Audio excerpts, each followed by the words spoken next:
আল্লাহ তাআলা দোয়া করো, আল্লাহ সবাইকে ভালো রেখে দাও। লা ইলাহা ইল্লাল্লাহ মুহাম্মদ রাসূলুল্লাহ। পশ্চিমবঙ্গে ক্ষমতার মসনদে বসার চাবি এখন মুসলিমদের হাতে।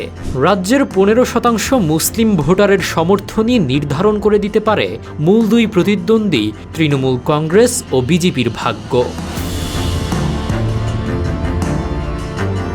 তৃণমূল তাদের এই বৃহৎ ভোট ব্যাংক ধরে রাখতে ধর্মনিরপেক্ষতার উপর জোর দিচ্ছে।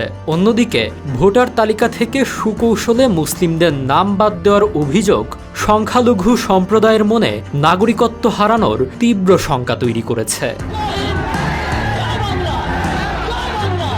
গত 23 এপ্রিল শুরু হয়ে 29 এপ্রিল পর্যন্ত চলা এই নির্বাচনের চূড়ান্ত ফলাফল জানা যাবে আগামী 4 মে। ভোটের এই লড়াইয়ে কেবল ধর্ম নয়, মিশে আছে বাঙালি পরিচয়, ভাষা ও নিজস্ব সংস্কৃতি রক্ষার আবেগ। হিন্দি ভাষা ও নিরামিষ খাদ্যাভ্যাস চাপিয়ে দেওয়ার ভয় যেমন সাধারণ ভোটারদের মধ্যে রয়েছে, তেমনি নারী নিরাপত্তা, ক্রমবর্ধমান বেকারত্ব এবং নিয়োগ দুর্নীতির মতো বিষয়গুলোও নির্বাচনে ব্যাপক প্রভাব ফেলছে। এর পাশাপাশি উত্তরাংশে অনুপ্রবেশ ইস্যুকে কাজে লাগিয়ে শক্ত অবস্থান তৈরি করেছে বিজেপি।